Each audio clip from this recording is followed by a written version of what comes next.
Yes, sir. We back for another week, week 2 of the Super Cool Nerd Show. Thank you all for joining us out there in the Super Cool Nerd Nation. My name is Jason the X. Over there's Cass. My name is Cass. Over there's Kat.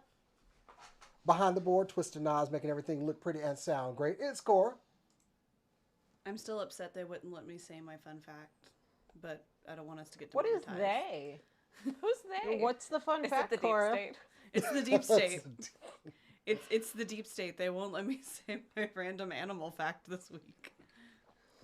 Well, we have some big announcements this week on the show, but I think we can start out real quickly with, you may have seen on our, shorts on Instagram and stuff like that we put up something reviewing the new Silent Hill movie, which we all decided as one big happy family to go check out.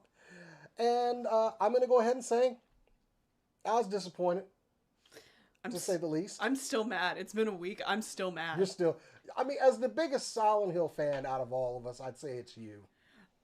I'm just I'm fine. I'm fine if it's not going to follow. Fine. No. Let me finish. I am fine if they didn't want to follow the story from the game. Weird take, but you know what? I understand. The first movie didn't follow the first game very well, but it was still a fun time. It was a fun, spooky time. Why was Pyramid Head used a total of 5 minutes in the movie about his video game? Used wrong. Used wrong. But For also 5 minutes. For the whole 5 minutes used completely wrong. A whole movie of just CGI bullshit that has already aged poorly. It looked bad to begin with. So I have an ADHD thing where I have to look up how long the movie is when I'm watching it in the theater, and I start a timer when it starts. Okay. This movie I looked up right before it started, and I saw it had a 16% on Rotten Tomatoes. That 16%. That was good information we could have used before going in. It might be too generous for that. So that was the first thing. The other thing, it marks the first time, I think, that I caught Cass trying to look up how long the movie was in the movie. And I actually got to lean over to her and say it's like 146 or something. The first time ever in our history of 10 years of going to see, I think, almost every single movie together. We see together. That shit was ass. It was so fucking bad. Goodbye YouTube monetization. Shit and ass in the first 5 minutes. Every single aspect of it. Though it looked awful. The dialogue was terrible. The acting was mid. Every the story aspect is the worst part. Incomprehensible. I think what actually one of the worst parts is I could tell where they were filming specifically for the trailer. Because they were shots that were shot for shot from the video game, like him looking in the mirror in the bathroom. I was distracted by that because I was like, why are we all of a sudden video game graphics? Yeah. With the spider thing. Yeah. This was the first time that I was like, oh, this was a hero shot that they did this way, but making it look like low-res video games is not an accomplishment. No. And also, for Jason, as far as, the Rotten Tomatoes score goes, to me that means nothing when it comes to a horror movie. That's fair. Because the critic score and even audience score will rate a horror movie badly, even if it's a great one. Okay. So, that... It means little to me. 16 is abominably low. Girl from on the Third Floor, I think, was a movie that most critics didn't get. It's a very solid horror movie in terms of just, scares. But even that had, a 35 or something. When it drops that low, I actually do start being like, ooh, it has problems. I think this was a movie that I was willing to give a lot of grace to because it is a video game movie. Yes. And I was seriously giving it a chance. Yeah. Okay. And then I'm looking at my watch, kind of like you, ooh, we getting up there in the time here. And then I had that just sense of they're not gonna stick the landing. And I started fidgeting in my chair, okay, also, do I need to go to the bathroom? Maybe I'll miss something good. But you wouldn't. I could have. You could have gone for an extended bathroom trip and been fine. Yeah. Also not been more confused. we're trying to keep this pretty spoiler free, just in case y'all want to go see it. But I really wouldn't recommend it. I would absolutely recommend it if you, like me, have a group that does bad movies. It is a great bad, because it falls apart on every single level. It really does. It's a great bad movie night, bad movie, and I'm absolutely going to recommend it to my bad movie night crew. It's because, the fundamentals of telling a story. Easily avoidable. Yeah, really terrible. So, like, I will say, I love going to see movies with y'all specifically where it's like I have a... Like, one, just in general, I love going to see movies with y'all because the discussion after is nice. It's always a good time. Yeah. But, like, even if the movie's dog shit. Like, with FNAF and with this one, I have a lot of knowledge of the franchise, and y'all don't have as much, and for me, it is a balance of, like, am I being too critical because I'm so used to the source material? Yes. And... Not for Silent Hill 2. Not for Silent Hill. That slipped out. I'm just so used to saying that. Like, I've heard this from her before. Not from Silent Hill 2 and not from Saint Seiya. Because you hated that movie. Oh boy. I feel the same way. Anyway. It's always nice, like, and if we go see, like, comic book movies, then, like, Jason usually has, like, more texture to fill us in. Nope, we had some, like, storytelling, like, how they're doing some... Actually, all of us had something different in Nope, it felt like, that we could, like, hone in on and be experts about.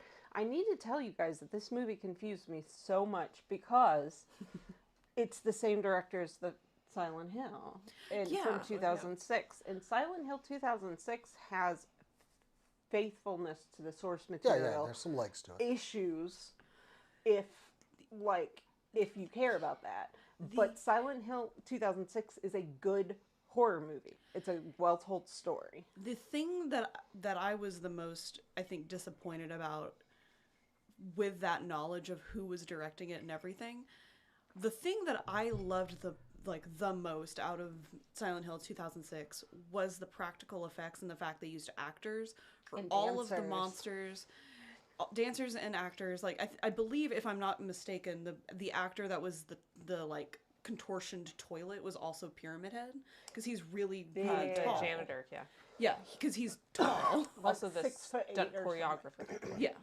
Yeah, he was just there. So Pyramid Head was a physical presence in the world, which made him a lot more terrifying. And even Fallout got this for their new season.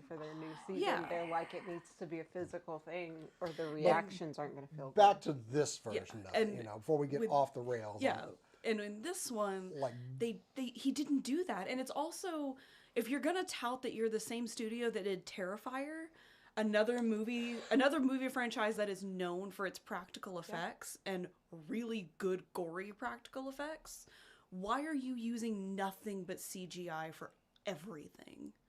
Yeah, there's no being grounded, like, in the story and the effects and the moment and the character and the setting and the town and the place and the time. Like, it falls apart at every single level a movie can fall apart at. I'm wondering if there were budget cuts at some point or if, like, there was time constraints. It was considered a very small budget movie. Yeah. The inconsistency in shots showed that, but do not recommend. Nope. Sorry, guys. Unless again you have a bad movie night. We had high hopes. I mean, the best part of the movie for me was the free postcard I got when I turned in my ticket. A physical object.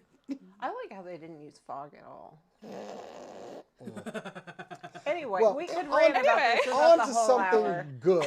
He wants to do another one. On to something good, actually. We are debuting a new segment on the show. I'll have a graphic or something for it. But that we meet a lot of amazing people when we do this. We get to talk to people. We see some amazing talent and just become aware of people who are doing good things or just capable of doing just things that we can't do. And I thought it'd be a good idea to maybe highlight some of those people. So every week we're going to take turns on it, picking somebody that we admire in the community, either for like cosplay or maybe some charity work they do, or if they would just think they're a really awesome person. And we're going to just give a short little highlight. And this week, Cora, you have nominated and picked someone. Please elaborate on who it is you picked and why are they awesome. All right, so I picked a Canadian artist. Her name is Polly. She goes by Pastel Rosie on Instagram. That's the word pastel and Rosie spelled Rosii. She is very much against AI, so everything she draws is hand-drawn, and very specifically what she is promoting a lot recently, and I highly support this, are temporary tattoos that you can color on yourself. Oh. They are meant as a way to help curb self-harm urges, and also as a way to kind of lessen anxiety management, things of that nature. And they're a temporary tattoo that you put on your body, and then you can color them with alcohol markers, Sharpie markers, whatever markers you want. And, you know, you makes yourself a coloring book. And if that's not something, like, if you don't want to, like, color on yourself, per se, that's okay. She is actually working on a new type of temporary tattoo that will work this very similarly, except it'll be one that you can color yourself. Like, color, like, on the like, you have the paper on the table and you color it yourself with markers, colored pencils, whatever tool you would like, and then put it on yourself. And she's also been making it very clear that they are for people of color. So if you have dark skin, you can still use these and they will still show up vibrant. Just color, or after you color your work, let it dry, and then take a white colored pencil and go over it again so that it will seal in that color and make it more pop. And she has shown how vibrant it is on her page. She's put it purposely so that it like goes over one of her own tattoos. That's like a dark outline, and it almost covers it completely. So no matter what color, how dark your skin is, it will show up still. I just thought that was really interesting. Well, that's what this is about. Yeah. Yeah. That's gorgeous. Mm-hmm. Yeah. In general, just as a note, like Yes. Crayola markers tend to be very safe. Sharpies, you might want to know your skin's absorbency and are going to be Right. difficult Yeah, to yeah. get off. Yeah. And I'm sure she goes over all of this, but just, Yeah. The whole point is like the way this temporary tattoo works is like you can't see it very well in the image. This one she's edited a little bit so that it looks a little nicer because it's from her website, which is pastelrosy.ca for those who are interested. The barrier for the tattoo is the entire thing. So it's not just the black outline that gets put on your skin. There's also like a little bit of a barrier put on there. oh, So that's good. you're still coloring on the barrier essentially. And then you just put a little bit of sunscreen on it once it's dry, and it takes away the shininess. So it looks like a matte tattoo. Nice. Very cool. We got the twins a few years ago. We got them ink markers that were safe for skin because they were drawing all over their skin anyway, and I thought that was so cool. It's still Oh there. yeah, the tattoo markers. Yeah. I've come Those a are long so way cool. since when I first started doing Roadhog in 2017.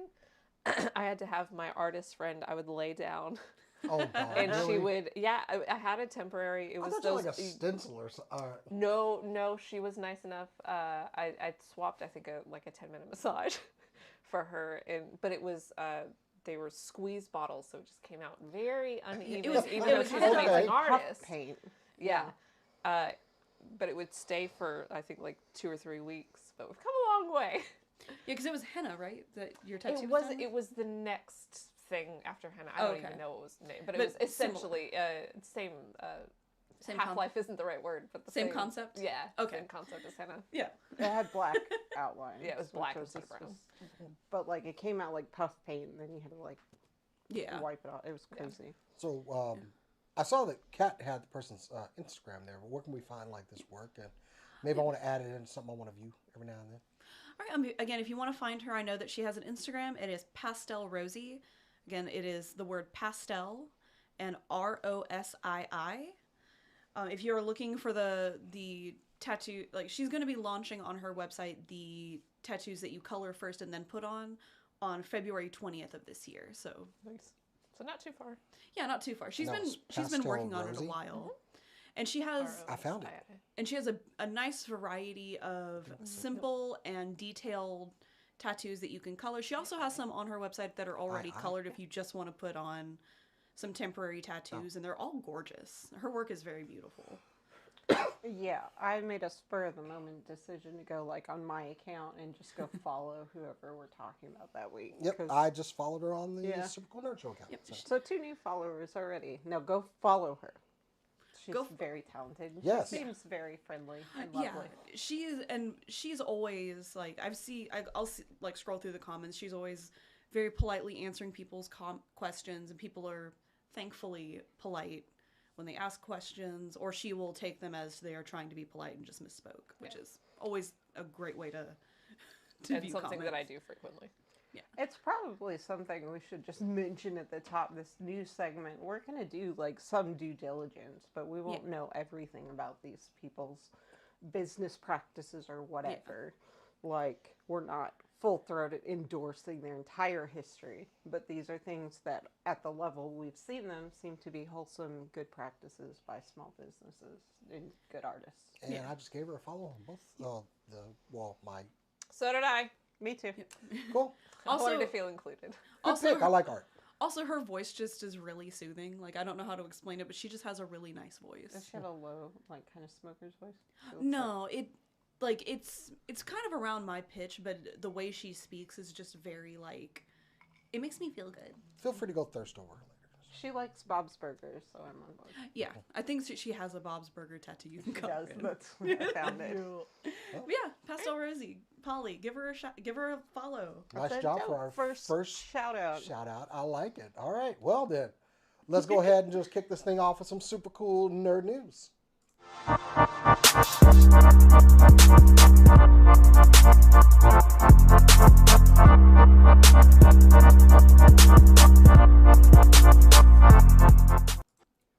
So I'd like to start out by going and saying that we will be returning to San Diego Comic-Con 2026 this year. We have been received as media, so we will certainly be there. But I almost took pause with that because some rumors and allegations came out that the parent company of San Diego Comic-Con was sharing information with ICE and immigration officials. So let me preface this story by saying, fuck ICE. Yep. Yeah. Period. Shouldn't be a political statement at all. Just But unfortunately, I have to make them. However, moving on.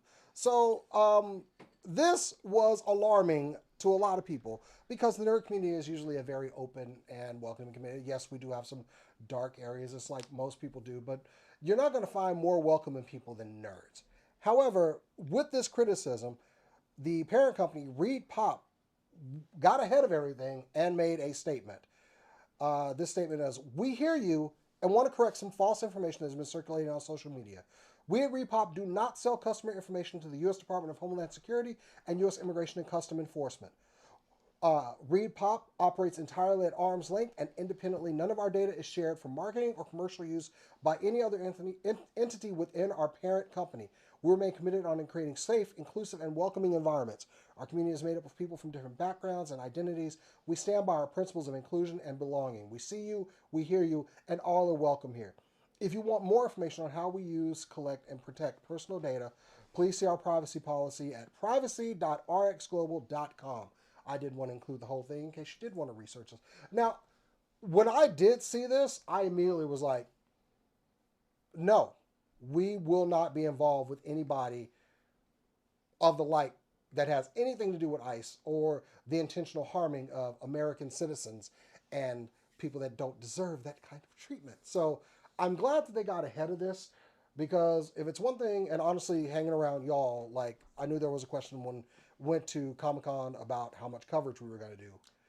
And I will admit, I was like, very like, hey, this is our first shot at this. But after hearing y'all's words, I was like, no, this is the right thing to do. And I still think with the strike. Yeah. And honestly, it was something that I was waffling on. But after like listening to y'all, I realized, no, it is for the greater good. And we could have suffered for it, but I took that chance because, you know, to respect y'all's opinion. And I would not want to do anything that would make anybody think less of us as well. So once again, fuck the Department of Homeland Security and Immigration and Customs Enforcement right now, because they are doing some really terrible things. But you won't be doing that here in Texas because we got some different laws here.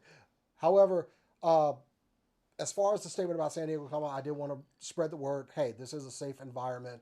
It is welcoming.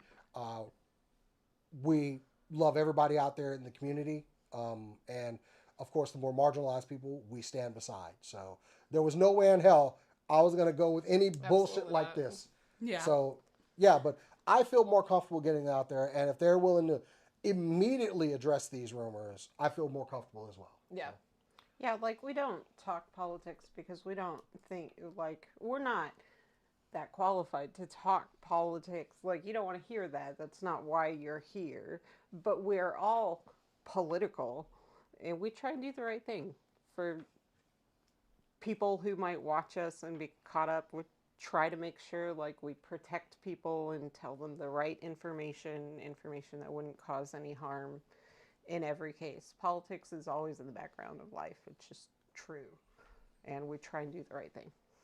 And Jason's always had our back, even on stuff he wasn't aware of. Like, this is obviously not one of those situations everybody's aware of it. Oh yeah, But even in sometimes the I have past- like rose-colored glasses on for things, but I am willing to listen and learn. So an old dog can learn new tricks. So feel free to go to Comic-Con safe and secure, and we will see you out there because we're going to be there.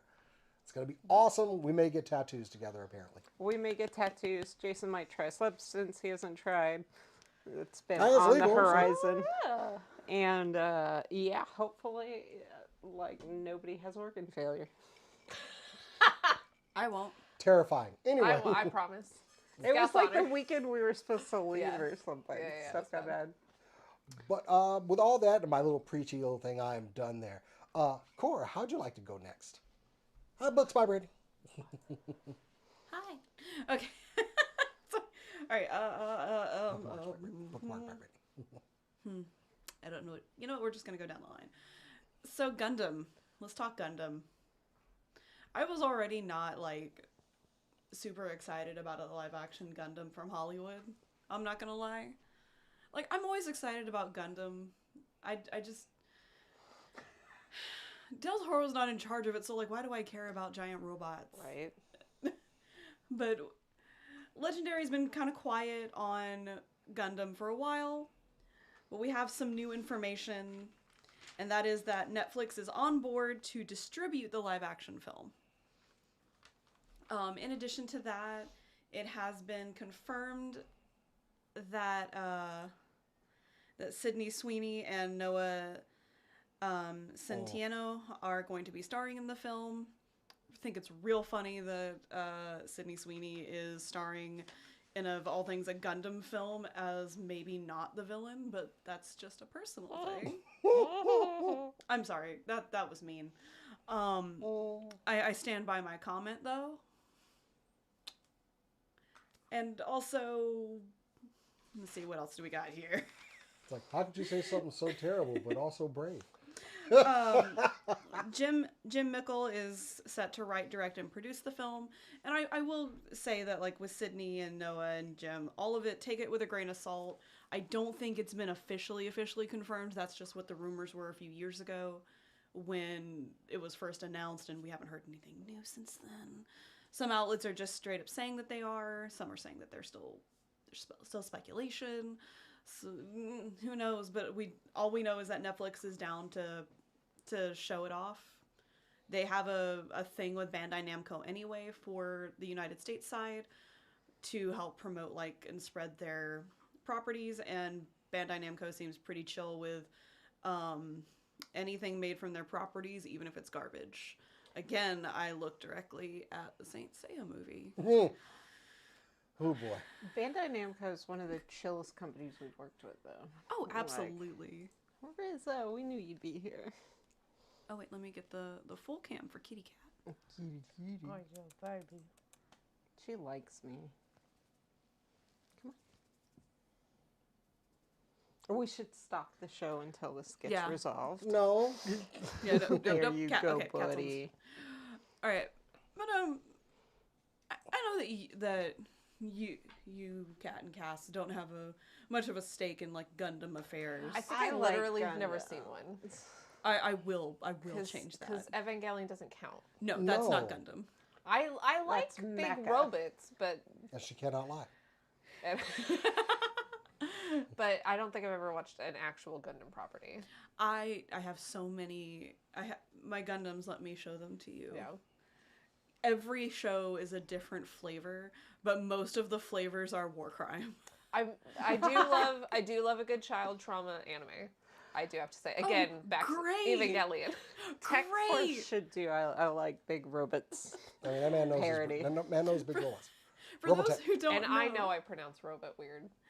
for those who don't Robot. know, Gundam's You sound like mono Zoe. or like their motto is child trauma, essentially. That's what I'm with saying. the I love exception, child trauma. with the exception of a single one where everyone was an adult. Weird. No, thank you. It is my favorite one because it's so stupid. That's fair. But- I'm watching Jujutsu Kaisen right now, and I am enjoying it. Although we've It's on finished my Shibuya for a list. long Like, time. Yeah, you're gonna be there You a could while. spend a long time in Shibuya. Yeah. It's a dope place. No, if you're looking for some child trauma in your Gundam, I recommend Gundam Wing Child trauma in my Gundam? because all of the More main likely than you characters think. are like 16 and piloting giant war machines for the rebellion. Yeah. Or Iron-Blooded Orphans. That tells you everything you need to know in the title. That is a promising title, I must say. What was the Yeah. second one we watched that I liked but you didn't? The super special boy, the Boy King one. Boy King is right about everything. What the Code Geass. Code Geass doesn't Oh, count Code either, Geass? I don't think. Yes. Oh, yeah. Oh, I don't yeah. think it counts either, although it was lovely hearing Laura and seeing her play like a super down sexy. Yes. I am with Jace. I am down child- for a good live-action Gundam. I just don't trust Legendary. to It's- I mean, you That's could fair. always check out Witch from Mercury, who the lead character was voiced by Erika Ishii. Who made a Erika very Ishii needs to be the live action best friend. Gundam. she made a very compelling argument why she should have a Gundam on Smarty Pants. I She mean, did, yeah. yeah, That's what I was going on and about, too. I agree with her. Yeah, 'cause- I'm down. I put all that for me. Like I could definitely pilot a Gundam. And I'm just gonna throw That'd be out just there fine. for a history lesson. Gundam was saved by housewives, much like Star Trek was saved by housewives. Oh, hell yeah. Because it was the same thing. They put it on primetime, like during the day, like they would soap operas, and they had all of, like, Gundam has all this political intrigue and drama, and that hooked all the housewives, and then they stayed for the cool robots. Yeah, if you like fan fiction or nerd conventions, who do you have to thank? Housewives. Yeah, like, forget, like, making our play. We've been here, bitch. Yeah. Like, You ever had like a Women lucid have dream? been I think I had one where I was piloting a Gundam, and like I realized partway through it, like, oh, this is a dream, and I can control it. And like my first thought was, I'm gonna go throw someone into the stratosphere, someone who we all dislike. I That have makes sense. semi-lucid dreams about flying frequently. But it's like you're in a 60-foot tall robot. It's like, how do you find this person? Like, damn, where do I go? I mean, I liked Rampage a lot as a child, so I feel like Does that's... Big Hero 6 count? Probably not. Just He's pick a somebody up and be like, child He in a is robot child, and suit. he does ride a robot. they see the robot's face. Oh, I Maybe I didn't can mean him. open up a panel or something so they can see my face right before you. Like, Ah! boom. What does You it know- tell him? Yeet. Blah, blah, blah did this. You know like what? Hancock. This bitch empty. I'm just gonna bring my Gundam DVDs when we go to San Diego. Yeah. We'll have a binge Oh, party. y'all just go to sleep to little Gundam I mean, have you stories. seen that chick with the... She apparently has an OnlyFans, but she doesn't advertise it. That's doing, like, the huge 3D printing scale, Yeah. like, There's plenty of, whatever. like, great cosplay. Like, she's real good. And, like, I'm kind of like, do I want to build one day? I probably do. I love tricksy things. Like, I probably want to build either a mech or Gundam or something. I mean, we have to get an extra room Yeah. before that happens, but like, it'd be fun. Yeah, so yeah, Netflix will have the live action Gundam when it comes out, and I am bracing myself for disappointment because I learned my lesson with Silent Hill with going in with even low expectations. No expectations. There are no expectations low enough for Silent Hill Returns. God, there's not. Hey, Kat, what you got? So, speaking of low expectations, Overwatch. Overwatch Wow. 2. Yep. This is the first Overwatch story I've done in probably about a year. Like, February 4th, something is happening. They're doing a spotlight stream. This is not new. They do spotlight streams every year. Spotlight stream announced Overwatch 2. But this one, and they've announced new heroes and some stuff. But this one has people thinking they might be announcing a game, that it's possible. First thing, it doesn't seem to have anything to do with Overwatch 2 specifically. It's the universe. Secondly, there's like a 12-second trailer that has like the Overwatch logo getting replaced by the Talon logo. For those of you who are not very aware of it, Overwatch is the good guys, Talon is the bad guys within that universe, and it's replaced by it, and it's called Where Are Your Heroes Now?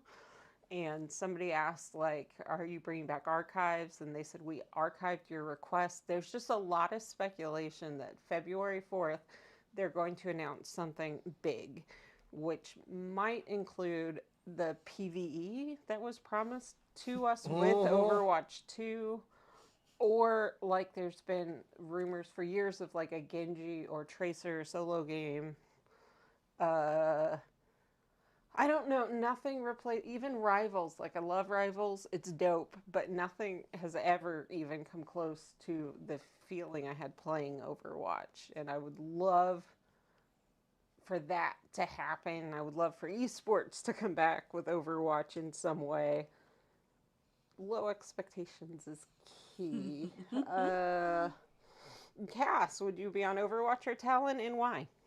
I feel like I would be on Talon just because Moira's my mother. And I will do literally anything she says. Just lines in Gaelic. Yeah. I want to be her. All of my favorite Overwatch was PvE, so I do feel like I would love to play this. I'm bad. I'm bad at Overwatch, and so PvE gives me a little bit more stuff that I can do where I'm not getting instantly sniped every single time I walk out onto any given field.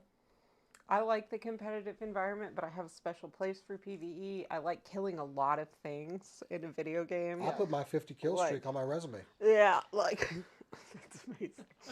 I think I made 50 once. Like, yeah, like, it's just fun. It's fun to do a lot of them in their PvEs, like their Archives event, and their, more importantly, Junkenstein's Revenge event is just always fun. I would play until, like, tears are streaming down my face because my eyes can't process that much without getting... You can say it, Kat, because you didn't blink. She would just... I apparently didn't. It's the only time that's ever happened to me with video games to that extent, just streaming down my face, and I still go for just one more round. So, yeah, like, I would love to see a PvE. I would love to see anything that, like, gives me a little nostalgic hit. I don't have super high hopes, but I also don't have to wait long, because February 4th. Yeah, that's less than a week. Yeah, it's a few days from now, I think. Yep. Yeah, we'll see. That's next week. Cool. Chaos. So we knew that Rachel Bloom was developing a pilot for ABC called Do You Want Kids? If you don't know who Rachel Bloom is, from Crazy Ex-Girlfriend. She did, Rachel, what is it? Rachel Does Stuff on YouTube was where she started her career. She moved on, she did Crazy Ex-Girlfriend, which if you have not watched and you like any kind of soapy anything, or you like musicals, I have to recommend Crazy Ex-Girlfriend. It is a tongue-in-cheek title. It's not sexist. It's a tongue-in-cheek title. It's a musical. She is developing, a pilot for ABC called Do You Want Kids that is about two universes where her and her husband, in one universe they have kids, and in one universe they don't. It's being developed by her and her husband there. Who he's not going to be playing her husband in the show. That's her real life husband and writing partner. Her and Rory Scovel are going to be the leads, and we learned today that Caitlin Riley is joining. If you don't know who Caitlin Riley is, if you've ever seen the TikToker, the girl that bullied you in high school gets married, or is at your 10-year reunion, she goes, Jason, I can't believe we're here today. That's Caitlin Riley. She's blonde. She's absolutely amazing. Oh, if no, you I love watch her. Dropout, Make Some Noise, she's also on there a bunch. She's fantastic. She's also in Always Sunny in Philadelphia, which I don't remember, but apparently she was in at some point. She was in Barry. She joined the cast. She was in very briefly. She's joined the cast. Also, Pete Gardner joined the cast. If that sounds familiar, and you did watch Crazy Ex-Girlfriend, he is her boss. He's fantastic, and we love him very much. So yeah, we don't know when it's going to be shot. This is just a pilot for now, but anything Rachel Bloom does, I will watch. I think even if I didn't care about the Devil Wears Prada, I would still probably watch the second one just because she's going to be in it. I think she's absolutely amazing. She's playing, like, it so clearly evokes Betty Johnson. Yeah, Betty Like, Johnson vibes. Yeah, like the mixed up crazy, like bright colors and weird palettes. Like, she's playing a parody or a parallel. Yeah. Like, I'm excited. Oh, incidentally, Kaylin is going to be playing a character who is about to embark on a late in life Rumspringa. So it's going to be a very serious story. I'm excited. Yeah, we don't have a lot more information than that, but I'm excited to see what comes. She lets me scratch her belly. Aww. The cat. The cat? Let's get a main shot No, of that no, baby. Cass lets me scratch her belly. I was She gonna Of say, course the cat. Rachel Bloom does. No. All right. Jason? All right. So one of my favorite games that I played actually last month was Dispatch. I thought I would never really be into like the episodic kind of video games. Like Telltale came out with one for Borderlands. They also did the Wolf one. I can't think of what that one was, but I did play the Batman games from Telltale. Walking Dead, too? Yeah, they did a Walking Dead one too. I didn't play those, but I found myself actually liking those games. But Dispatch came out for PC and PS5. I played them on PS5. It's about 8 episodic tales, well, 8 episodes that you can go through, and it is not. It is definitely an R-rated game. Okay, there is nudity, several. There's it is a real game, and it's fun. But that came out in October, November was when they released. But they did a port out for Switch too, which perfect game for a mobile platform. But then people started playing it and noticed, now there's one thing, if you're playing Dispatch, you can choose, hey, let's turn off some of that nudity and foul language. And it's a slider. And that slider was not present for Switch 2. And unfortunately, this game came out censored. Not for language, but for nudity, and if you watch episode 4, some other things that happen, Regardless, it is not selectable. And Ad Hoc Studios was quick to come out and say, this change was requested by the platform. So this was not our call. But that's surprising because I have been enjoying my Switch 2, and one of the games I downloaded was Cyberpunk, which Cyberpunk has a lot of nudity and cursing in it. In fact, like when you create your individual that you're going to play, it is a full character creation. All the way. All the sliders. And that's present. So it was kind of weird. And I thought a serious inconsistency. I did not expect this, especially after downloading Cyberpunk, having played it. I expected the same experience. And I got that. I did start playing it on my Switch too. So, but they definitely did some censoring in Dispatch, which is weird, man. I think Ad Hoc is telling a half-truth, honestly. I think the platform did request it for them to get the rating that they wanted here or in Japan or something. Like, it's not, the platform said we couldn't publish it if we didn't make these changes. It's like they requested a mature but not like explicit or whatever. Different countries have different rating systems. Like, the thing is, I have heard of Nintendo I say Nintendo, but like the Switch asking for weird changes to be made for indie games.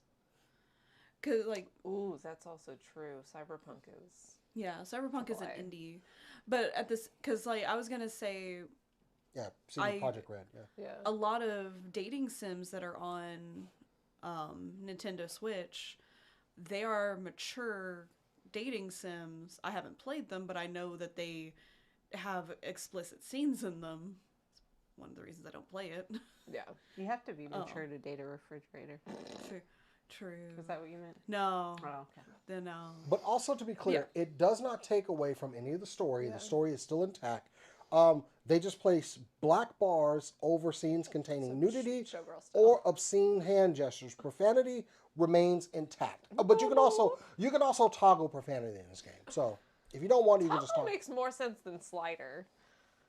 A nudity slider. Yeah, it's just, All I can think is Conan Exiles style with the.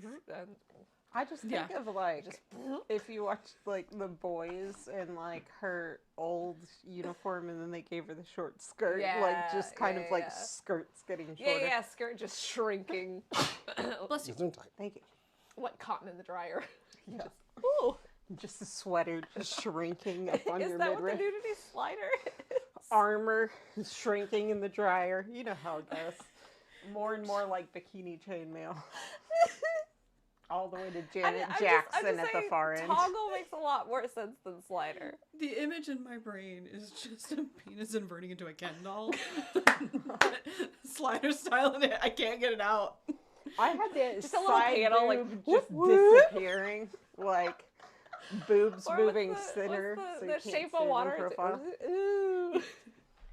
Yeah.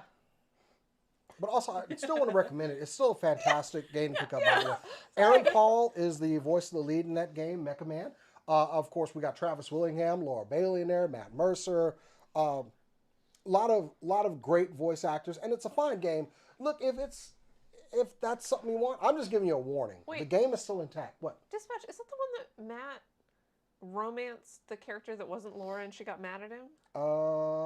Invisigal? Yeah. Yes. Yeah, Matt played it Oh, and he Sam's in it romanced too. a different character. Yeah, and Laura Sam, got really offended. Marisha, Ashley, Yeah, Jeffrey all Wright of is in them. this. Yeah. Yeah. Yeah, it's everybody. That's weird. Well, Liam No, is. Liam is in but- everything. Yeah. I just think it's funny that Moist Critical is in this game. I don't know much about him. I just know of him and his That's my nickname in high school. shenanigans. Huh? That was my nickname in high school. Isn't Oh, of he course the it was. timestamp guy? He's a bat man. He's the man that's a bat. Yeah. But fair Batman warning, and just so you Batman. know what you're getting into. You know, it's a perfect game for Switch 2. But Yeah, I've yeah. also already played it, so I didn't need to get 2 copies. You of just, that one, so- yeah. You just might not be able to see as much cheek as you want. Yeah, exactly. That's a Which shame. is some of the best part of the game. Depends Anyway, on who it is. Yeah. Cora. All right, we're gonna talk more about surprising things in video games. If I can find, there it is. So, Game Freak has a new game coming out, and shock and awe, it's not a Pokemon game. What? What? For those who don't know, Game Freak is the one that makes Pokemon. They are releasing a new game this year, summer of this year, called Beast of Reincarnation. Hello. And it looks beautiful. It's such a step away from what they kind of have to do with Pokemon that it has me way more excited. It will be released, on the Xbox, Xbox PC, Xbox Cloud, PS5, and PC. So it will not be on the Switch, as far as we know. Maybe it will be later. But I think it's kind of funny that Game Freak, known for a Nintendo game, is not going to be on the Switch right now. Yeah. But let me go ahead, and while we have this image up, and read the description we have for the game. In post-apocalyptic Japan, a land ruined by corruption and crawling with monstrous beasts, humanity's last hope may rest with Emma, an outcast cursed as a blighted one, and Ku, her loyal canine companion. Survive a journey across an ominous, ever-changing world where dangerous forests can erupt in the wasteland. As Emma and Ku push deeper into the unknown, their bond strengthens, and with it, strange powers bloom. Explore what it means to be human in Beast of Reincarnation, an expansive one-person, one-dog action RPG built around demanding technical combat. What awaits you at Journey's End? So already I'm seeing people comparing this to Wukong, Nier Automata, and Sekiro Shadows Die Twice. That's high praise to me. Okay. All right. You just named like 3 games that I had so much fun playing. Yeah. Oh yeah, and I watched one of my friends play Wukong, and that looked amazing. Also, I'm liking the art style here. Yeah. Yeah, I like that the tail of the dog are these like branches and flowers, and it looks like it kind of blends into the animal. Like, it's interesting. On the Unreal Engine too, that's good. Unreal Engine 5. Oh, the year 4026, we made it that far. we've made it that far. I'm shocked. I'm just excited to get them to see them get to do something that's not Pokemon related. Yeah. That's always fun. And also, they get put on a lot of time constraints when it comes to Pokemon, and they have to make a lot of cuts to a lot of things, because at the end of the day, it's a game for children. Yeah. So they kind of don't get to do a lot. Like, you can tell where they had to make cuts on a lot of things, like textures and stuff like that. Like, I think with the newest game, the windows look like they were just like pasted on there instead of a 3D effect. Yeah. And so, like, it's nice to see them have a game where they get to do whatever they want and they're not under the scrutiny of somebody else. Yeah. It looks good. Yeah, there is a trailer out. I did not, well, like, since we're still like getting used to like the new everything, I didn't want to fight with a trailer right now. I can get the Sekiro vibes. But feel free to go check it out. Vibes? No, there is a Ghibli quality. Okay, so Yeah. I feel like I made an art thing. Like, Yeah. You did No, an art. it's I did an art thing. yeah, like not in a concrete way, but yeah, Ghibli vibes. Yeah. The man versus nature aspect of it is definitely reading as Ghibli. Yeah. Like watercolor feels. Yeah. Oh, like I played the video game Neva. It's a girl and her dog. It's a side scroller, and like, I didn't get to finish It's it. so but pretty. It's so gorgeous. I do love me an indie side scroller. Oh yeah. It's been a good year for girls in Japan swinging swords. Okay, I'm just saying. Yeah. You know, Assassin's Creed, Ghost of Yotei. It's been we've been eating good for girls swinging swords in games lately. Yeah. And like, speaking of her design, With like, dogs, in fact. I'm gonna pull this picture back up again because I truly love Emma's design. How it looks both traditional and futuristic at the same time. They were able to get that aspect. Like, it looks like a traditional kimono, but it's made out of material that you would normally make like a raincoat out of, and even the center of it looks more like a raincoat. That's the exact shot I was looking at right here. That looks. It's so good. Oh, I got I'm really excited about this. I have higher hopes for this game than I have for a lot of games in a while. Yeah. And I just really hope it's good. When is it? We don't have a date yet. We don't have a specific date, but it's summer. Yeah, summer 2026. Yeah, I was trying to say we don't have a specific date, but it's planned for summer 2026. Nice. We will probably have a more concrete date not too much further into the year. Yeah, probably by April. Day one on Xbox Game Pass. Yes, on day one it will be available on Xbox Game Pass. Game Pass. I got access to a lot of video games that I wouldn't have been able to buy if my Xbox died. Yeah, this looks like a solid player right here. I'm interested. I think it's, again, because Game Freak is normally like associated with Nintendo, I think it's very funny that A, it's not on the platform as of yet, and B, it's so heavily on Xbox. I just think it's Especially interesting. when it just like looks like a thing that Nintendo would want. Yeah. I don't know. I guess Nintendo dropping L's left and right. I guess we'll find out the lore for that later. Maybe the Switch 2 can't handle it. Well, that's a thought. It's possible. Well, if you can't handle a pair of boobs.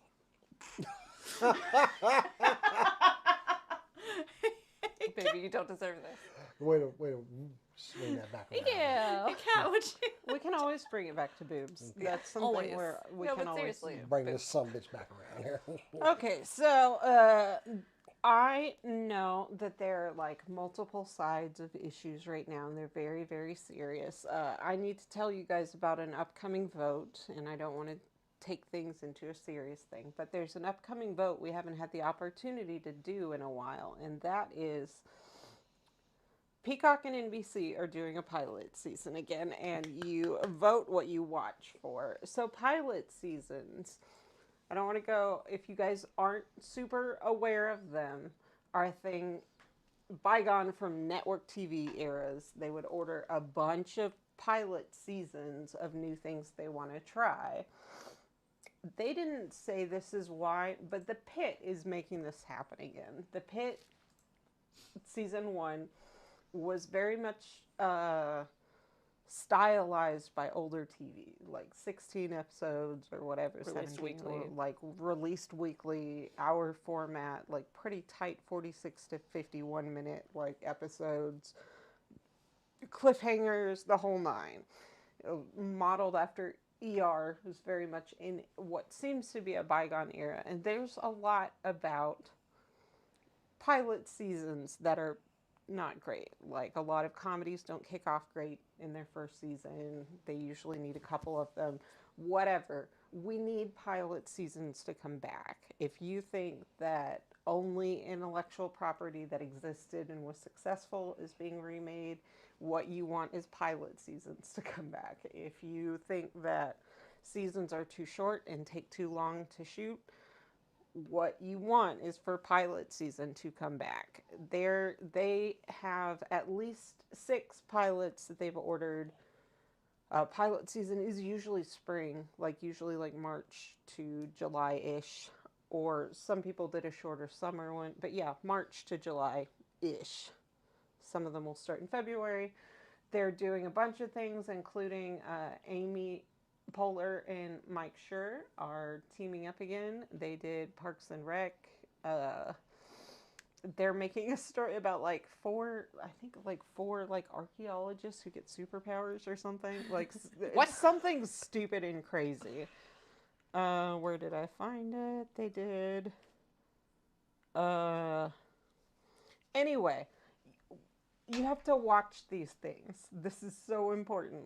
If you find something, a lot of them are police procedurals, and I will be voting no by not watching police procedurals because I don't give a shit.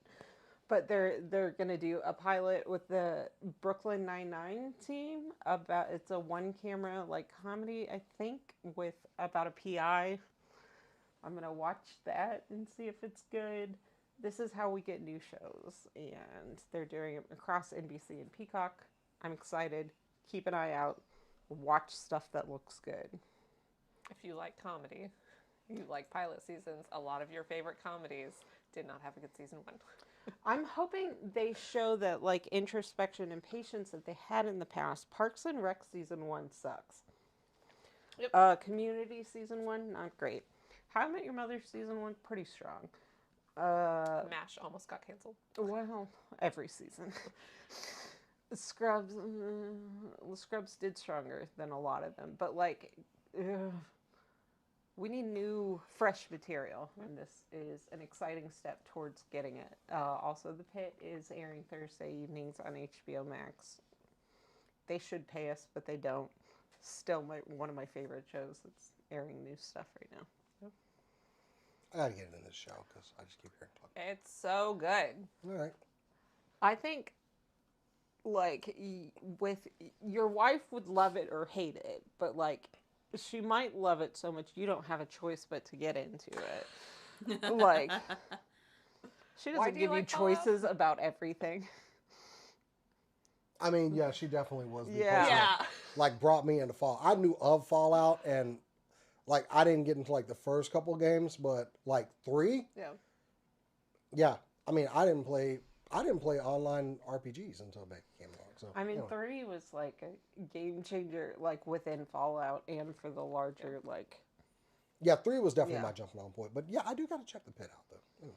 It's just, I don't know, so many people started watching one episode and binged season 1 in 2 or 3 days. Cass and I both made it through it. She watched all of it, and then I watched all of it, and I think all of that happened within 72 hours. We were really sick. And it was my go-to for making conversation. We don't talk about it a lot. I don't want to talk about it a lot the new year, but it was my go-to in the ER last year. It was did you guys watch The Pit? People We had a come by to lot of check her vitals, wonderful, stick to watch the show. when it was slow and they had time. I had probably conversations with maybe 25 different people in the hospital about The Pit. It always This is the kicked most off accurate to a good. medical drama you've ever seen. And it's just it's exciting, and they could fill me in on medical stuff, and I had storytelling stuff to tell them, and really good conversations, really just solid show. You immediately know what it's about. You like it or you don't. You only need one episode, and that's a rarity to be I'm into this or not. Anyway, so just keep an eye out for stuff Peacock and NBC's doing. This is how we get shows like School Spirits, too, whose Oh, yeah. third season dropped on Paramount Plus, is a weirdly good horror comedy high school drama show about a girl who wakes up maybe dead. It's been season 3 Okay. strong It's so far. good. Like, honestly, we were talking about this last night because we watched season 3. First 3 episodes dropped yesterday or the day before. And, like, their setting up of stakes, their setting up of character, and their follow through on. There's like weird lore stuff happening all the time, but also following through on character. It's You know like, how we were talking about Silent so Hill and everything it did wrong? School Spirits is the opposite of that. They're disciplined on every level. Yeah. Their storytelling, how much of it has to do with like dead people and how much of it is just weird high school drama is like just feels right. So many reveals. I think it's going to be a big thing. And the thing is that somebody is like gay. That's huge to them, but doesn't affect the stakes of being trapped at a school as dead people. And like, I don't know. Well it's done. just really Extremely well well done. They're never too self-satisfied. They're always reaching. It's one of the most solid shows you've never heard of, probably. Yeah. Season 3. That's it. Very nice. Isn't he? Yeah, I think it's me. I think it is. Speaking of self-satisfied, Apple Cats. TV, thank you, has acquired the rights to some Brandon Sanderson properties. They acquired Mistborn and the Stormlight Archive, not the entire Cosmere, but the Stormlight Archive. This just happened. They just acquired it, so we don't have like what they're going to do with it. There's speculation that Mistborn, that series could be a series of movies, and maybe Stormlight Archive is TV. Because just very in depth, and of course it's Brandon Sanderson, so also very long books. But this could be, I don't know, this could be the next big thing. Brandon Sanderson is your favorite high fantasy author that you can't remember who it is.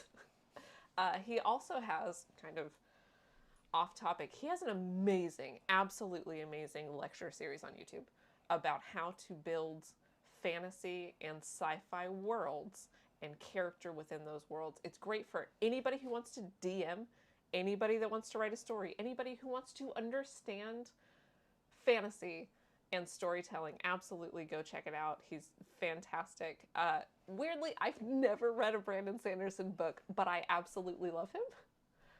So I'm very excited. I might just like go read all his books before anything comes out. All his books? All of his books. Every Sure. single one of them.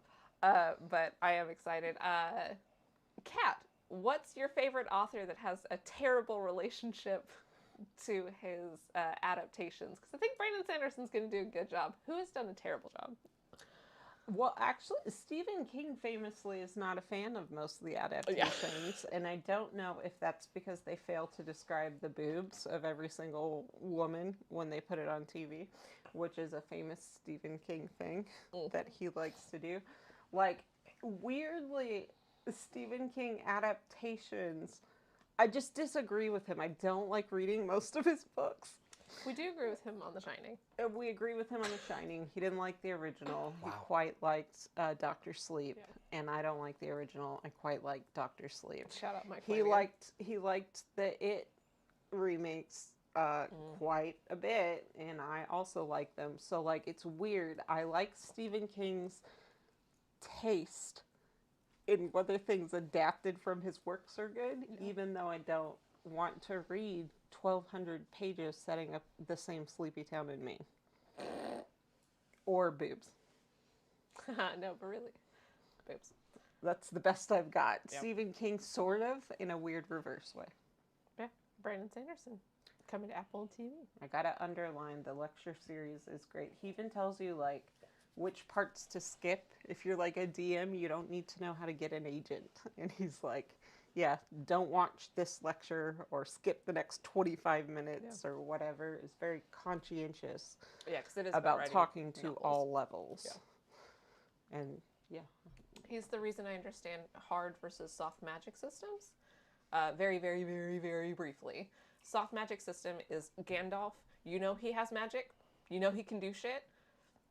That's about it. And hard magic system is D&D. You know exactly what it takes to perform this spell. It will have this effect in this area to these people. And it works if you have slots. It works if you have slots. Most magic systems fall in between there. You don't really know what Wanda can do in the MCU. It's just kind of nebulous, but you understand a lot more about like Raistlin from Dragonlance. You understand what it takes a little bit better. So, interesting thing. That's it. I'm done. I could go on about his lecture series for way too long. All right. Well, I warned y'all. I told you it was coming. Did you heed the warnings? I don't know. Probably not. No. So, I told y'all that it was coming as far as the merch for K-pop Demon Hunters. Now, granted, y'all could have taken a chance on this show and had this stuff out before now. Like I told you, I've only seen the movie once, but I love a good underdog story. It was good. And the dog is about to come. So, this week, I know because my kids and I were stuck in the house because there was ice. I like to think that I am on top of it for toy news. I am wrong. No, my daughter was on top of it for toy news because she showed me some ridiculous. So first off, Mattel and Hasbro are doing some merchandise. Mattel will be coming out with some 6-inch action figures, also some American Girl dolls made in the in the K-pop Demon Hunter style, Polly Pocket style K-pop Demon Hunter, little charms, keychains, and larger Barbie dolls like they make, under that Mattel brand. Yeah. Hasbro, however, will also be coming out with role-play weapons. And if you've been on any 3D printing site lately, people are wanting those weapons. They're coming out with Rumi's sword and what's her name that has the huge halberd? I don't remember what that name is. Mira. These look fantastic. They, of course, the 6-inch line, they're coming out like at a $22 price point, which is good for 6-inch action figures. Yeah. It's about where you go. Now, with all of that, then this blitz of merchandise is about to come out. And I always like to say, strike while the iron is hot. I mean, everybody says that. Is it still hot for K-pop Demon Hunters? Yes. Absolutely. Yeah. Because people are awaiting a next installment of that. So I think they're safe. There's a lot of other properties where they could miss the mark and it's too late and you don't get the sales. What I wasn't prepared for is when my 14-year-old kid looked me in the eye and said, "Dad, I need $800." What? Because on top of the things that I mentioned, Are they doing? a popular company, Hot Toys, which develops very high-end toys in 1/6 scale, they're very large, showed off these. And these look like they stepped off the damn screen. Mm-hmm.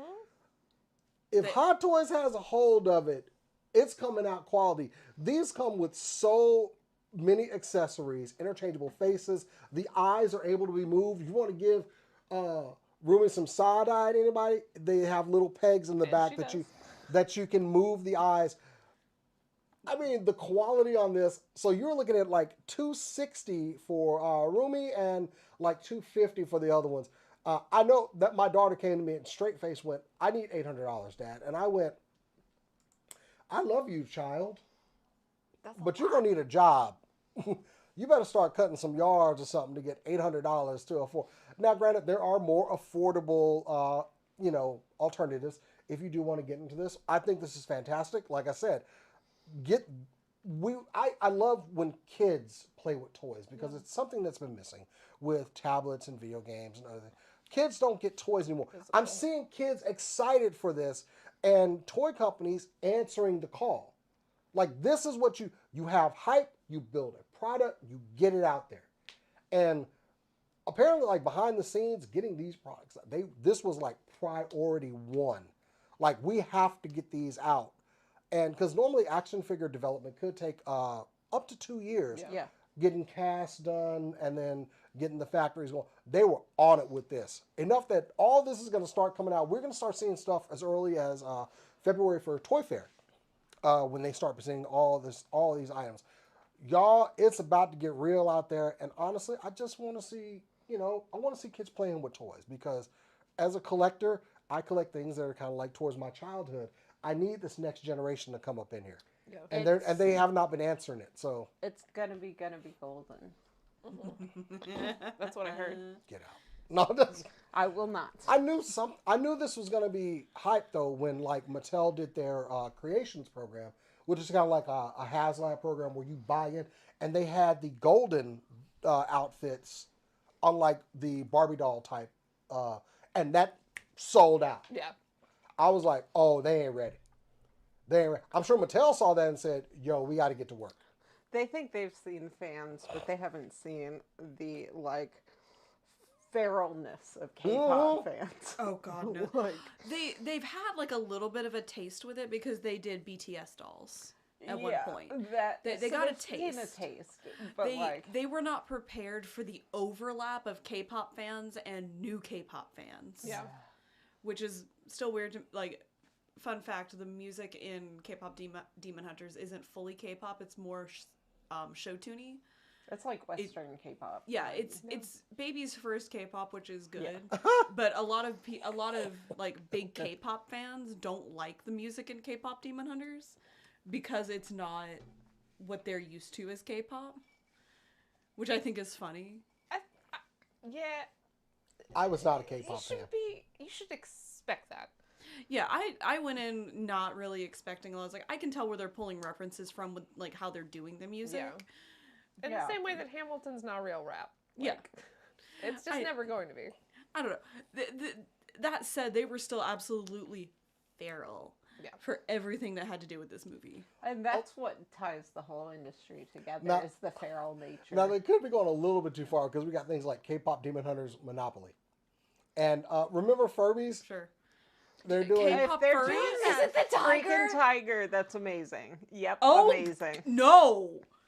Yeah, I always thought Absolutely Furbies not. No, I were love creepy. that. I No, love the tiger. I love that creepy, stupid Furbies tiger. have always No, I been love kind the of tiger. creepy. Yeah. in They're their- also doing... Remember Little People? Like the little... They're doing K-pop Demon Hunters a little Okay, no, that's cute. Yeah, it is. That's Our cute. mom is obsessed with that, and now I feel like we have to show her the movie just so.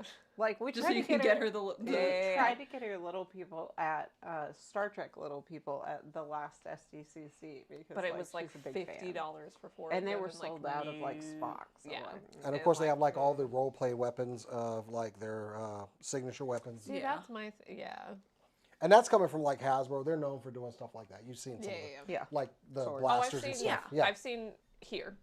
Yeah, so Yeah, we've been in your studio before. I think we're in weapon, good hands. weapon. I'm looking at a lot of them right now. Yeah. Yeah. Anyway, so yeah, get ready because it's coming. Look for more information when Toy Fair comes out. When the Toy Fair happens this February. We do have a friend that said that he didn't like the movie. He turned it off after 10 minutes, and we were like, he's like, I don't know, like K-pop. And half of me was like, that's fair, and half of me almost punched him in the face. Half of me was like, this isn't even like K-pop, really. Yeah. Like you're not understanding the whole genre. This is just like musical with K-pop. It was a styling. fun movie, you know. Exactly. I watched it with my kids. I thought it was, and like I said, only once, but that was enough. I thought it was really good. But What's it was Christian. His favorite musicals company. So like, And the Which sequel is- should be coming soon. I like solid company, but, like- musical. Solid. I mean, this damn show gave Netflix a box office hit. Come on, man. Yeah. Like after it's already been on Netflix. So yeah. Yeah. Anyway. Core. All right, this one's gonna be a quickie. That's what she said. Yeah, let's do I it. hate Let's do a everything quickie, I've Cora. said in my words from my mouth. All right, so Webtoon has been killing it. They've been getting more and more properties, more and more creators, and they've also been pushing for more stuff. Like you can get published books now for different Webtoons that are like their popular titles. And one of their popular titles will be getting an animated series on Amazon, and that is Lore Olympus by Rachel Smith. We will be getting an official animated series. Julia Cooperman will be the showrunner, writer, and executive producer, and the Jim Henson Company will also be executive producing. Okay, you got my attention now. Everyone involved seems very, very excited for this.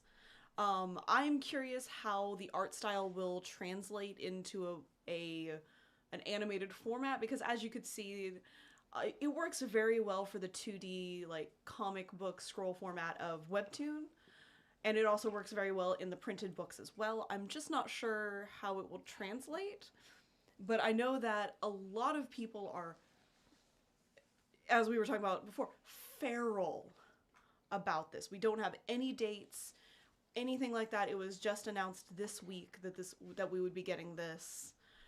Are y'all fans of Lore Olympus? Apparently, Not yet. Like it's so ubiquitous that like I'm not a big Webtoon girly, and I know Lore Olympus. It's something that it's been on my list for a long time.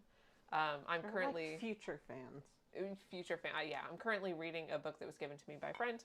But like it is absolutely near the top of my list because everybody loves this. Everybody that's read it is absolutely obsessed with it. So I'm really interested. I'm a little bit concerned. I love the Mighty Nine TV show. The design of the characters was simplified significantly to do that. And so like I don't know how much you would have to get a pretty high budget to do Lore Olympus the way that it looks in the webtoon. To do that in an animated show. Like for Mighty Nine, that it's just fine. Like that's not a problem, but I feel like a lot of Lore Olympus is the way that it looks. Well, it doesn't translate. It Yeah. doesn't. There's not a one-to-one translation Yeah. that wouldn't work in an action per se. I will say, thankfully, like for the most part, their designs are usually pretty simple. Yeah. In terms of like, there's a painter style to it, Yeah. but like for most of the time, for example, Persephone is in a white dress or a black dress. Yeah. And it's very simple. I would love to see a fairly faithful recreation of the style. Yes. For those who have not read Lore Olympus or don't know like specifically what it's about, it is essentially just very condensed terms, the fall of Persephone. So it's the Persephone and Hades story, obviously. Yeah. With liberties taken for other stuff because we do interact with the other gods of Olympus and go through their stories. And if you are curious, absolutely, it's on Webtoon. You can also obtain the books. They do go into some heavier topics. Every time that happens, there is a warning beforehand so that you are aware. It is just a, hey, heads up, these are the topics we're about to cover in this chapter and for the next however many chapters. Yeah. And before every chapter, that warning pops up until that's not the topic anymore, which I appreciate. Yeah. I genuinely appreciate a heads up on, hey, we've been having a fun, goofy time. We're about to get into, like, abuse now. Have fun. Not to bring it all the way back to Gundam, but like, enjoy Child trauma. your childhood. It's over, by the way. You're not It's children over. anymore. Oh, look at that just you now. just have the whole world as stakes. Yeah. Yeah. I just thought that was really interesting. Yeah. We'll see. I'm down. I'm very interested. I'm tentative. Do we know timeline? We have nothing other than, hey, we're having this. Just now, yeah. And there are also some people like Mia who have said, like, I have Lore Olympus in the format I would want it in, which is a book. Yeah. And it's fair. I'm curious, like, depending on how the, like, intro trailer goes when they make it, will determine a lot. I think that will be when we know if it's going to be good or not. This is ambitious. Yeah. For Amazon. I will say, yeah,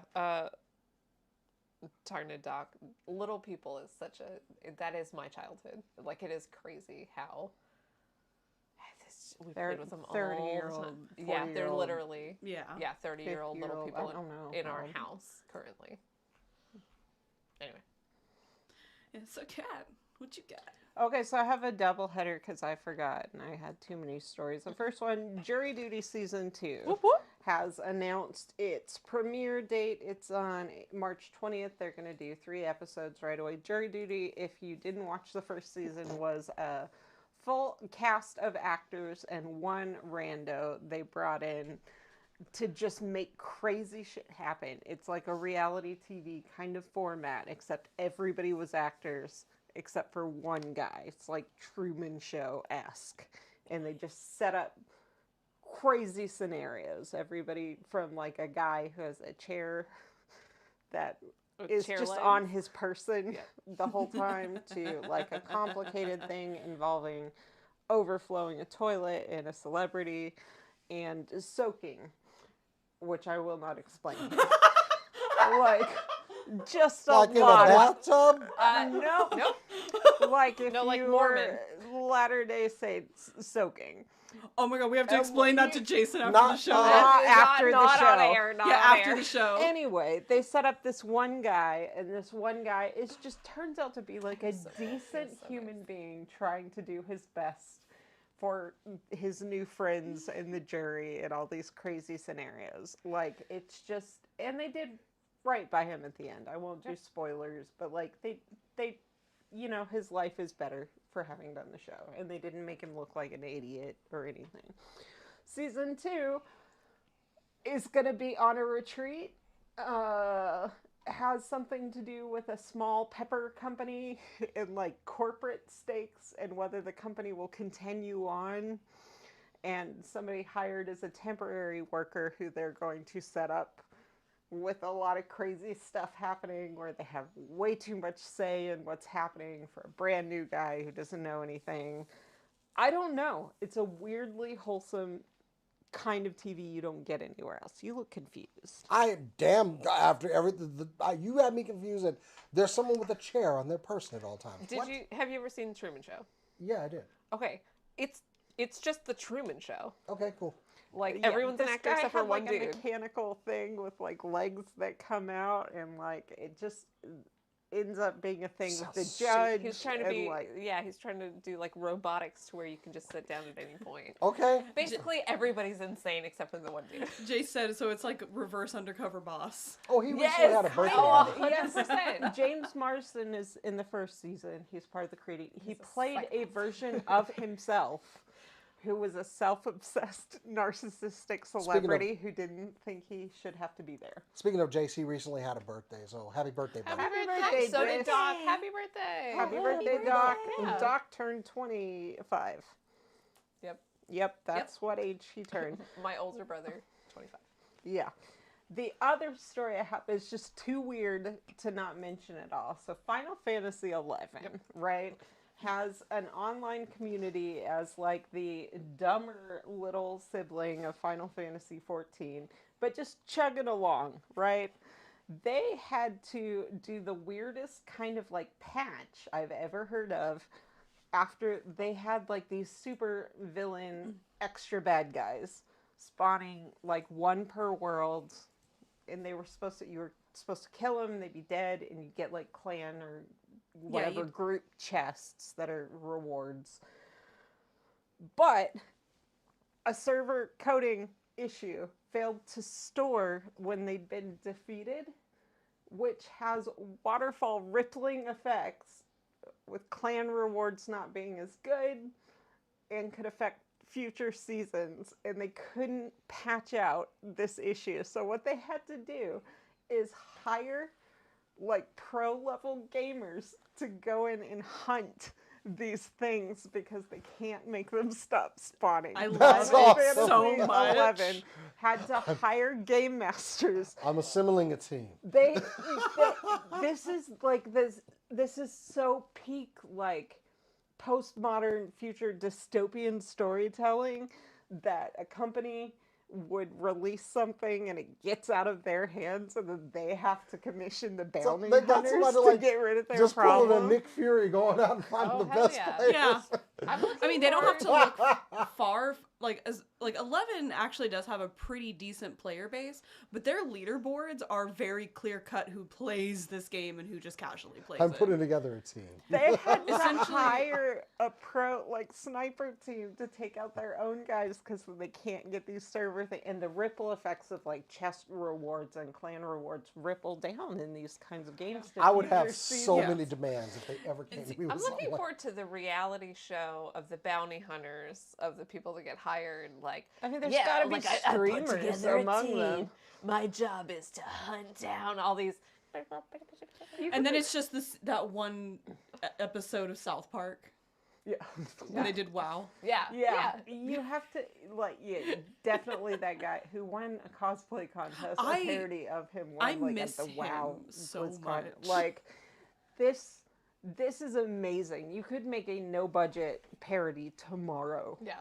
And have a hit on your hands. That's a free idea that you have. So my question is, Cora, what did you say when they called you? Oh, they didn't call me because I don't even play 11. They said good players, However, not feral ones. what's really funny is there was a similar but different glitch in 14 with the recent New Year's patch. So there's a monster that spawns in the area called Kurthus, which is like a snowy area, and it's a deer, and it's a hunt monster, so it's one that you can kill, and then it respawns like 15 seconds later. But no one wanted to kill this one because it's supposed to spawn at the max level for that area, which is level 50. It was spawning at level 1. Oh. And everyone was like, oh, I can't kill that. That's level 1. That's a baby. And so you just had people showing up and just sitting there watching this level 1 deer. It didn't even have a name. It had like a period. So like it was a full-on glitch monster that wasn't supposed to be here. And everyone's like, if we kill it, it won't respawn. No one kill it. It was on one server. I don't remember which one. And so everyone was just sitting there just like... I fucking love video game in lore, like the hippos in Assassin's Creed. Oh, that are, like, yeah. If you standing don't upright. know, because Ubisoft never releases a game fully made, especially, what was it? Origins, I think. Assassin's Creed Origins, they had a bunch of hippos. It was set in Egypt. And there was a glitch that made the hippos, who were, especially at early levels, pretty deadly. They would... and just... like, it was... And, like, it sounds silly. It was fucking terrifying. If you're level 3 and these motherfuckers are just like coming at you at all times, it's absolutely terrifying. I know I brought it up recently, but I have to bring up again one of my favorite pranks I've ever been involved in was the Fallout Deathclaws Photoshop prank, where one of my brothers asked me to make it appear that you could make a companion out of Deathclaws if you tried hard enough, and he said, can you Photoshop this realistically? And I took a look at a couple screenshots and I was like, easy.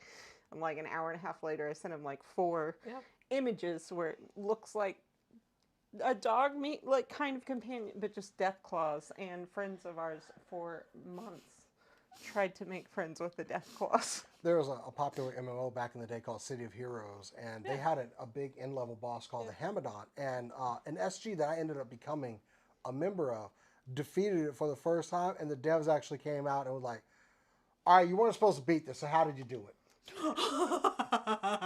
They became famous as the first SG to beat this high-level boss, enough that the devs were like, yeah, we need to know how you did this.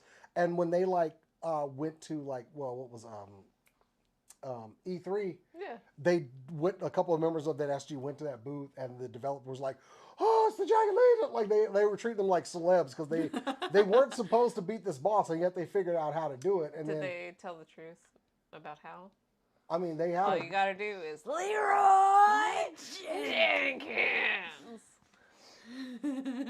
No. Hey, that's a legitimate reference. It's a legitimate. He did not succeed. He did not succeed. He immediately died. And also, it was maybe a commission to like kind of prank parody. Also, but later on, we developed other reasons, like other ways to like beat it after we. So we kept coming up with variations on how to beat this thing. Like they purposely went out and made it more difficult. Like, okay, y'all weren't supposed to do it this way, but you did. It's like coding. Wild. I don't know how it worked, but it works, so don't touch it. Yeah.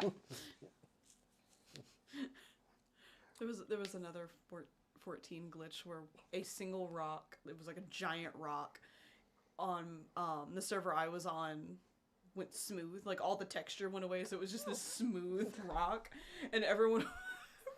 I remember going to go see it for myself, and everyone is like, there's so many players over there. It was lagging. Just, like, looking. No, they weren't just looking at it. They had people like dressed up like priests in front of it, like praying to the rock, leading sermons about the rock. There was a dev character there because they have a different thing next to their name. I'm like, I don't know. how to feel it. One of the devs is standing here watching you pray to the smooth rock. I love online guilds. Online I love games are great. infinite experience glitches. Shout out God of War 2 and the harpy that you can kill forever. I mean, they did they referenced the deer and the rock on their social media pages too. Amazing. But I love online communities, man. They're great. Yep. Oh, yeah, that I just had to bring that up because that's It's like amazing. Double whammy. Had to That's get so in there. cool. I would watch the I did like that one. documentary about this. Oh yeah. But that's it, Cass. Am I? Bring it home. Bring it I'm the home, last one. We're getting a Shrinking season 4. I know what you're thinking, Cass. We just got Shrinking season 3. It premiered last night, I think. I was saying. I mean, but 2 nights ago. 2 nights ago, it was they supposed to dropped be it. Yeah, yesterday. they dropped it a little bit early. But yeah, we happy already. birthday, Doc. Yeah, we already have confirmation of Shrinking season 4. If you are not watching Shrinking, and you like characters, watch Shrinking. This is an absolutely fantastic show. Same guy that show ran Ted Lasso and Scrubs back in the day. Which, incidentally, Shrinking, the new season of Scrubs and Ted Lasso will all be dropping within like 4 months of each other.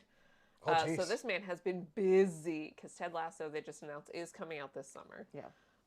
Scrubs is the February 23rd, somewhere in there. And then Shrinking, yeah, literally like 2 days ago. Comedy's back. I feel we were missing it for a while. Comedy is back. This is an absolutely amazing show that can get you from laughing to crying within, I think my record is 15 seconds.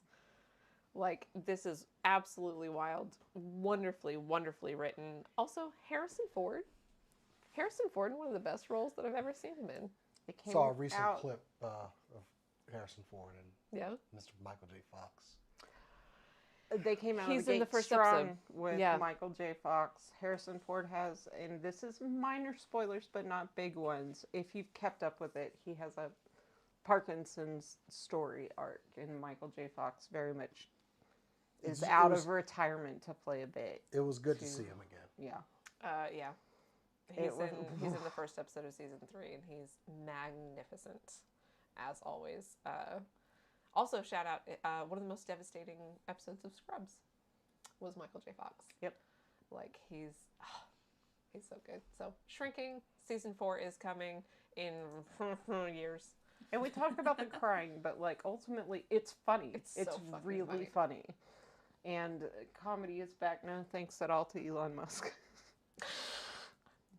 No, he saved it. Anyway. He saved it by buying Twitter. That's He it. saved it by being a clown.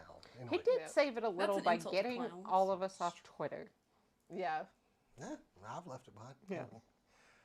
But all right, so that is it for us, guys. Thanks for joining us this week. We are waiting for all-con announcements, and once we get those in, we'll be announcing times and everything. We hope to see y'all out and buy tickets for all-con. Get your hotel rooms. It's a really fun con, and can't wait to go back again this year. Great con to stay at. Like, Oh yeah, and y'all will be staying there, so cool. and Jason's Knob Creek apple juice will be there as well in I- our room. I'm willing to get them a hotel room just to store all my liquor. Yeah. I mean, that's what just you feel- did last year. Just I a just feel barrel like in the corner of the room.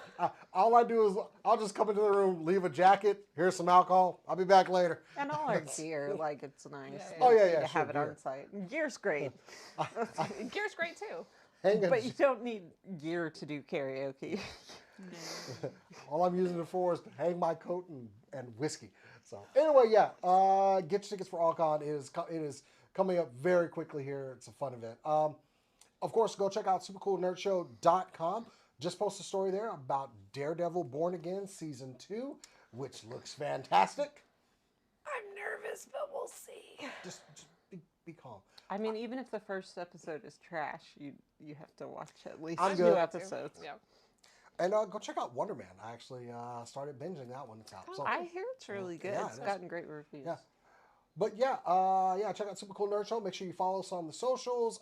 If you checked out our TikTok, we're going to be taking a pause off of TikTok for a little bit. I did post a message. Hey, if we We might see you there again at some point in the future, but for now, I think we're just going to move away from that platform. Just keep everything as is, but we're not going to be using it as much. So please check us out on Reels, Threads, and Blue Sky. And of course, here on YouTube, like this video, subscribe to the channel, please. We just passed 4,000, and it's awesome.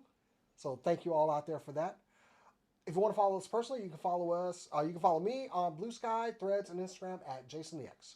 I'm on Instagram and Threads at The Good Chaos. I'm on Instagram and Blue Sky at BetterCat. I'm on Instagram and Blue Sky at Corodono Art. And of course, follow us at Supercoolnerdshow or at scnslive on the other platforms. That's it for us, guys. We'll see you next week. And as we always say around here, keep on nerding. Happy birthday, Doc and Jace. Happy birthday! Yay!